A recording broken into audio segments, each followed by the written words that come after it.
par expérience dans une situation de conflit que toutes les personnes ne choisissent pas de quitter le pays, ou toutes les personnes ne peuvent pas quitter le pays, et que de façon générale, on a un nombre de déplacés interne ou de déplacer à l'intérieur du pays qui est généralement plus élevé que le nombre de personnes qui ont choisi de traverser une frontière.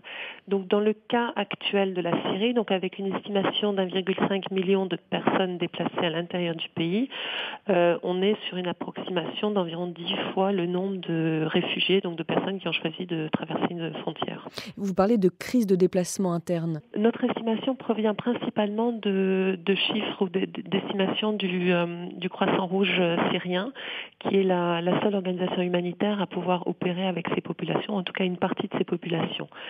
Sachant néanmoins qu'on a des problèmes d'accès et que la capacité du Croissant Rouge syrien est limitée par rapport à l'amplitude de la crise, il est probable que cette estimation soit relativement basse par rapport à la réalité.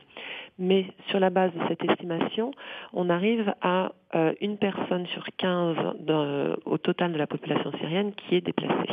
Et en quoi est-ce que ça peut menacer la stabilité future du pays, comme vous l'écrivez dans votre rapport ? Nous sommes dans une situation où la situation des déplacements internes a évolué depuis le début de la crise.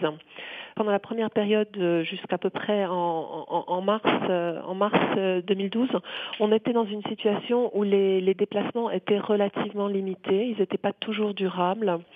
Mais c'est vraiment depuis mars 2012 qu'on a un accroissement considérable dans le nombre et la nature des déplacements. Et ce qu'on voit actuellement, c'est que les personnes qui se déplaçaient à l'origine à cause du conflit sont maintenant en train de devenir une cible du conflit. Donc le conflit se déplace avec elles.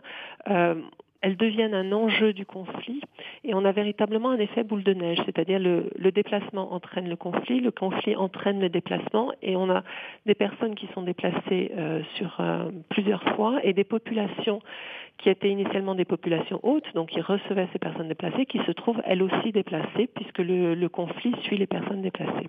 Et outre cette résurgence du conflit dans les villages que les déplacés syriens gagnent petit à petit, qu'est-ce que ça change, cette arrivée massive de Syriens dans des villes ou des villages qui jusque-là étaient à peu près épargnés, notamment au niveau du tissu local économique par exemple ?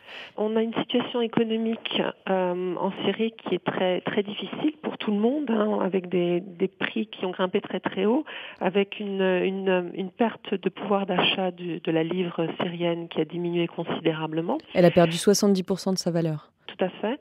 Donc on est dans une situation où la survie quotidienne de base est devenue difficile pour la majorité des Syriens. Donc en plus, quand un nombre considérable de populations arrive avec généralement assez peu de moyens, assez peu de capacités dans une zone, ça met une pression nettement supérieure sur des ressources qui sont déjà rares. Je vais vous donner un exemple. Dans la banlieue d'Alep ou la banlieue de Damas, la plupart des personnes déplacées se sont réfugiées dans des écoles ou des universités.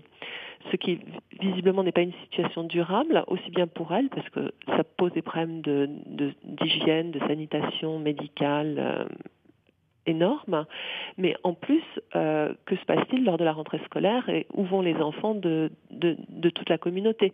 Donc on a vraiment une situation de déplacement qui affecte les gens à tous les niveaux de leur vie. Accès aux denrées de base, accès aux soins, accès aux services, et on peut imaginer tout à fait que les tensions entre les communautés dans un environnement où on a déjà peu de ressources augmentent très très rapidement. Donc on a les tensions intercommunautaires plus le conflit qui se déplace. Et à l'inverse, certains villages ont été complètement vidés de leur population. Vous prenez l'exemple de Jizr al-Chougour, par exemple, qui avait 41 000 habitants et qui aujourd'hui serait une ville fantôme. Tout à fait. La priorité actuelle, c'est vraiment d'apporter une assistance humanitaire et de protection à ces populations et aux populations autour d'elles le plus rapidement possible. Donc un de nos messages clés, c'est de dire, au-delà de la solution politique qui est actuellement discutée, il faut une solution humanitaire qui permette à ces populations d'accéder à de l'aide humanitaire dans un contexte neutre et de sécurité. Donc ça nous semble une priorité absolue. Mais c'est vrai qu'au fur et à mesure qu'on commencera à regarder aux solutions de long terme, il sera impératif d'adopter des mesures qui permettront aux gens de choisir de retourner en sécurité dans leur village si c'est ce qu'elles souhaitent.